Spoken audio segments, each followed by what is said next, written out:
Alors salut à toi, j'espère que tu vas bien, c'est Johan Eguillet, designer graphique et multimédia. Aujourd'hui on se retrouve pour une nouvelle vidéo pour ton logo. Et aujourd'hui, on va changer un peu d'habitude, ça veut dire que je vais faire uniquement un logo par vidéo. Je me suis rendu compte que les vidéos pour ton logo étaient quand même relativement longues, vu que j'essaie d'être très complet par rapport au logo, à comment les améliorer. Du coup, afin de réduire un peu le format, eh bien, je vais faire uniquement un logo à l'avenir pour que comme ça, ce soit un peu plus court et que les gens aient plus envie de regarder du coup la vidéo en entier. Donc en tout cas, ce qui est sûr, c'est que si jamais tu apprécies le contenu de la chaîne, n'hésite pas à t'abonner, à cliquer surtout sur la cloche pour voir les prochaines notifications. N'hésite pas également à le partager à un maximum de personnes si tu apprécies le contenu que je te propose, notamment pour cette année 2019. Donc encore mes meilleurs vœux. Et puis maintenant, on peut y aller, on peut faire le commentaire de ce nouveau logo. Donc ce logo m'a été envoyé par Florian Alignon, qui est justement un des membres de la formation Site Webmaster. D'ailleurs, j'ai eu des très bons retours à ce sujet, notamment de la part de Florian, et j'en suis vraiment satisfait. Et maintenant, du coup, je vais directement faire un commentaire de son logo en question. Donc tu le sais déjà avec les vidéos précédentes, j'ai une structure en 5 points. Tu as d'abord, selon moi, à quoi ça peut ressembler, à quoi correspond le logo sans connaître le contexte. Ensuite, tu as le contexte, savoir précisément, ah ok, bah, c'est qui, c'est pourquoi et compagnie. Ensuite, tu as les images, la typographie, les formes du logo, voir un peu ensemble justement ce qui fait la spécificité du logo, peut-être ce qu'il pourrait y avoir à changer. Ensuite, en quatrième point, c'est est-ce que selon moi c'est utilisable tel quel aujourd'hui? Et cinquièmement, c'est les pistes d'amélioration pour que le logo puisse être vraiment très bien fait, qu'il puisse y avoir des modifications par-ci, par-là, pour que le logo soit un peu mieux, en tout cas selon mon avis de professionnel en création de logo. Donc voilà, on va commencer, c'est parti. Donc Florian Alignon, graphiste indépendant. Donc déjà, bon, là au niveau du contexte, on va dire que c'est relativement clair. Là même sans connaître, tu sais que c'est une personne indépendante qui est graphiste. Parce que tu as Florian Alignon, directement le nom, prénom, c'est un graphiste indépendant, donc graphiste freelance. Ok. Ensuite, tu te dis, bon, ok, c'est un graphiste. S'il n'y avait pas écrit graphiste, moi j'aurais plutôt dit que c'était peut-être un développeur ou un informaticien. Parce qu'au niveau des couleurs et tout ça, on va en parler dans la suite, c'est que ça fait assez froid comme design de logo. Donc pour moi, ça aurait été plutôt un freelance dans le développement, dans l'informatique. Donc au niveau du contexte, je vais parler un peu avec Florian du coup, vu qu'il est membre de la formation, je lui ai parlé un peu sur Instagram et il m'avait dit qu'il allait lancer justement son activité de freelance en avril, qu'il allait justement mettre au point son site web, son logo et tout ça. Et justement, bien là, c'est tout simplement ça. C'est un freelance qui veut devenir, enfin c'est un graphiste qui veut devenir freelance donc en avril. Donc là, il m'envoie ce logo pour savoir si c'est bon au niveau du design et au niveau de tout ça, pour qu'ensuite il puisse lancer son activité. Donc là, en nouvelle résolution de 2019, réaliser justement sa micro-entreprise pour le graphisme indépendant. Donc maintenant, au niveau de la couleur des images, des formes et tout ça. Alors là, il y a quelque chose à dire. Parce que comme je l'ai dit juste avant, je trouve que l'ensemble est assez froid. Donc, en tout cas, je te le montrerai dans les pistes d'amélioration. Mais en soi, tu vois, c'est relativement froid. On va aller directement sur Photoshop. Tu vois, on va dire, l'ensemble de ces bases colorimétriques, elles sont vraiment très froides et c'est un peu dommage pour un graphiste. Généralement, ces couleurs-là, à la rigueur, ça peut être un développeur, c'est pour ça que je le disais avant, parce que tout ce qui est lié à l'informatique, c'est quand même relativement froid. Il n'y a pas trop le côté humain, il y a plutôt le côté informatique binaire 0-1. Et du coup, ça, à la rigueur, ça pourrait fonctionner pour un développeur. Mais c'est vrai que pour un graphiste, il faudrait essayer d'être un peu plus chaleureux, d'apporter un peu plus de peps, de dynamisme. Et là, c'est vrai que le dynamisme, il n'est pas trop présent. Donc peut-être essayer déjà au niveau des couleurs de trouver quelque chose qui soit beaucoup plus impactant. Tu es un graphiste, tu as envie de montrer à tes clients. N'oublie pas que quand tu crées un logo, il faut que tu crées ton logo pour ton client et pas pour toi-même. D'accord ? Et là, je parle vraiment à tout le monde, que ce soit à Florian ou à n'importe quel freelance qui est en train de regarder cette vidéo. Quand tu penses à quelque chose pour ton activité, tu ne dois pas la penser pour toi-même, tu dois la penser pour ton client. Comment est-ce que ton client va aborder la création en question? Par exemple, là, le client, en voyant ton logo, lui, il va facilement comprendre que c'est Florian Alignon, c'est une personne seule, c'est un graphiste indépendant qui réalise des prestations. On ne sait pas quel type de prestations. On ne sait pas si c'est du logo, du print, du web design et compagnie. On ne sait absolument rien. Ok. Après ça, c'est pas forcément un souci. Mais en gros, le client, dès qu'il voit ça, il se dit bon ok, c'est une personne seule et il y a un symbole. Le symbole, en flat design comme ça avec du low poly, tu te demandes notamment pourquoi est-ce que c'est un A qui est justement dans le symbole. Pourquoi est-ce que c'est un A? Alors je m'en doute bien que c'est pour le nom de famille Alignon, mais peut-être que ça serait plus impactant de mettre autre chose. Par exemple, généralement, quand tu as un nom-prénom, tu mets directement le F-A, par exemple.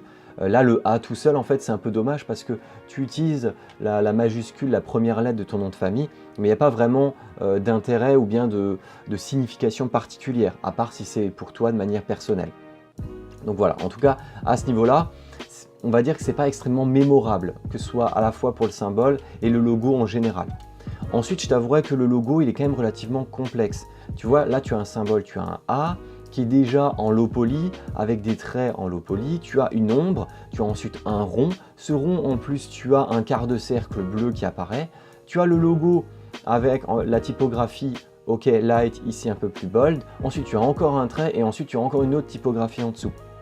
Donc là ça fait énormément d'éléments pour un seul logo, donc peut-être essayer de simplifier tout ça pour que ce soit beaucoup plus direct, qu'on puisse comprendre tac tac tac en quelques éléments à la place d'en avoir 6 différents. Peut-être que tu réduis à 3 éléments pour que ce soit plus impactant, qu'il y ait plus de contraste et que justement le logo paraisse beaucoup plus professionnel et plus dynamique. Et donc forcément ce que je n'aimais, enfin après ça c'est plutôt personnel, mais je trouvais que cette typographie là, moi je les aime vraiment pas du tout. C'est des typographies qui sont vraiment extend. Alors je sais même pas si c'est extend de base ou si ça a été une typographie étirée. Mais en tout cas ce qui est sûr c'est que ce type de typographie ne fait pas vraiment moderne. Tu vois que c'est une typographie qui est écrasée comme ça, c'est pas très élégant. Tu vois, autant Florian Alignon, je trouvais que ça rendait pas mal. Bon après moi j'aime bien tout ce qui est structurel comme ça, avec la Montserrat et compagnie. Je pense que si tu regardes un peu mes vidéos et mes créations sur Instagram, tu as dû le voir à plusieurs reprises que j'aime bien tout ce qui est carré, voilà, de ce type-là. Mais en tout cas, bon, cette typographie-là en dessous, je trouve qu'elle n'est pas forcément très lisible, elle n'est pas très pro, elle ne fait pas très élégante. Donc elle ne fonctionne pas forcément très bien dans ce logo en question. Donc voilà, en tout cas, ça c'est les premiers retours que je peux avoir par rapport au logo, c'est que globalement, il y a des ajustements à faire. Donc quatrième point, est-ce que c'est utilisable tel quel? Alors en soi, moi je dirais non. C'est-à-dire qu'il y a des modifications à faire et c'est justement pour ça qu'on est là avec cette vidéo, pour que je puisse te montrer un peu les manières d'améliorer ce logo en question. Mais en soi, je le sais très bien, j'ai bossé avec des développeurs ou d'autres personnes, j'ai bossé avec des développeurs qui utilisaient ce type de logo pour leur activité. Alors après, la petite subtilité, c'est que de 1, un développeur qui fait soi-même son logo, c'est une erreur puisque le développeur, c'est pas son boulot. Et souvent, c'est des logos vraiment pourraves, qu'on se le dise. Alors, des développeurs qui font des beaux logos, ça, c'est quand même relativement rare et c'est là où ils peuvent sortir leur épingle du jeu. Deuxièmement, si tu es par exemple développeur, fais appel à un graphiste directement. Franchement, si ça te coûte moins de 300-500 € pour ton activité, de toute façon, c'est comme je dis toujours, que ce soit pour un entrepreneur ou quelqu'un d'autre, la création de son logo, c'est extrêmement important pour son image. Tu fais appel à un graphiste, il te fait un logo, une charte graphique, ensuite tu pourras le décliner sur l'ensemble du site web et puis c'est parti quoi. Et donc là forcément des développeurs, j'en ai connu qui utilisaient ce type de création pour leur activité et franchement je trouve que c'est vraiment pas, c'est dommage, c'est vraiment pas sérieux. On voit que le freelance il est prêt à facturer cher à ses clients, mais par contre pour lui-même tu vois il n'investit pas. Après la petite subtilité c'est que vu que Florian là toi tu es graphiste et tu veux devenir graphiste, toi ton logo, autant un développeur tu peux te dire ok je suis indulgent, c'est un développeur, il a fait son propre logo, ok pas grave. Mais par contre toi vu que tu es graphiste, il faut que tu sois un niveau au-dessus. Parce que si le client il fait appel à toi, le client il a envie d'un logo, et bien si ton logo justement il n'est pas impactant, il n'est pas dynamique, il ne donne pas envie de faire appel à tes services, bien le client il va se dire ah ok le logo il n'est pas ouf, je le trouve pas dynamique, je le trouve vraiment pas à mon goût, je ne vais pas faire appel à ce graphiste pour faire mon propre logo. En fait il faut penser comme ça, il faut se dire est-ce que le client il va trouver ton logo suffisamment impactant, suffisamment bien pour se dire ok ah ouais c'est génial, je vais faire appel à lui parce que déjà son logo il me fait plaisir lorsque je le regarde. Donc voilà, ça c'est déjà le point fondamental. Donc écoute, tout simplement ce qu'on va faire maintenant c'est dans ce point 5, c'est directement voir les points justement à améliorer, qu'est-ce qu'on peut réussir à refaire pour que le logo soit mieux. Alors pour ça j'ai trouvé que le meilleur exemple que je pouvais te donner c'était directement le développeur avec qui je travaille actuellement, donc Digitix. Eh bien, on avait travaillé, alors je l'avais montré aussi sur Instagram, j'avais une planche avec énormément de logos pour Digitix, j'ai fait la charte graphique et on est parti dans tout et n'importe quoi. Et au tout début, je crois qu'il m'avait envoyé ça, il m'avait envoyé Digitix de cette manière-là. Et en fait, on était parti sur plein d'autres idées. Au fur et à mesure, on a recoupé les idées, on a combiné des logos ensemble, et puis on est revenu à une idée de base. Et en fait, inconsciemment, moi, je suis revenu sur cette idée de triangle. Et en fait, tu vois bien que là, les triangles que lui avait réalisés à l'origine, pour me montrer un peu ce qu'il voulait, eh bien, tu vois bien que les triangles, voilà, les couleurs sont fades, elles sont ternes, ça donne vraiment pas envie, quoi. Tu vois que c'est vraiment quelque chose de pas forcément dynamique. Tu vois que les triangles, il n'y a pas de géométrie, tu vois que les traits sont trop fins, enfin voilà, la typographie est pas ouf. Le fait de vouloir mettre des petites subtilités, tu vois, comme le S là, dans l'idée c'est peut-être bien, mais dans la réalisation, c'est pas terrible. Donc c'est que on va dire des ajustements à avoir de ce type-là.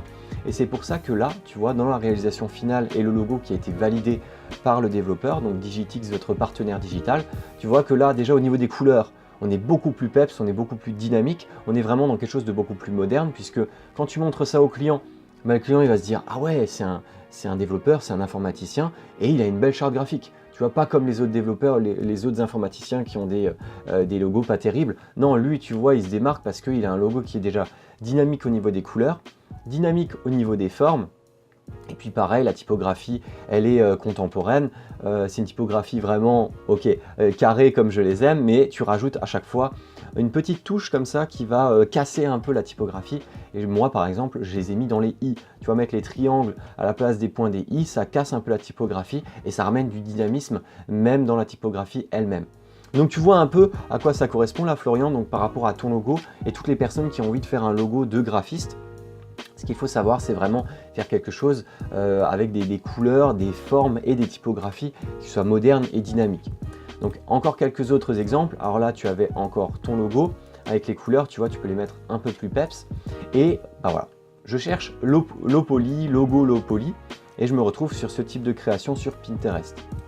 Moi, ce que je me disais, c'est bah tiens, regarde, ton logo qui est, voilà, tu vois les couleurs assez ternes, tu te rends compte que rapidement sur Pinterest, tu peux avoir des couleurs beaucoup plus dynamiques. Rien que ça, là, même si en soi, je pense que c'est relativement terne comme couleur, eh bien, je pense que si tu l'appliques à ton propre logo, des couleurs de ce type-là peuvent rendre déjà beaucoup mieux.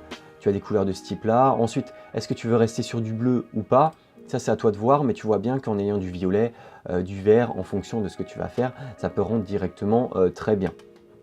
Ça sera à toi de voir. Mais en tout cas, ce qui est sûr, c'est que là, tu vois, le low poly, il n'est pas vraiment très bien maîtrisé.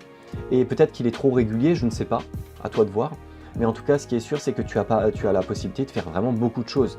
Tu vois un peu le type d'icônes que tu peux réussir à faire.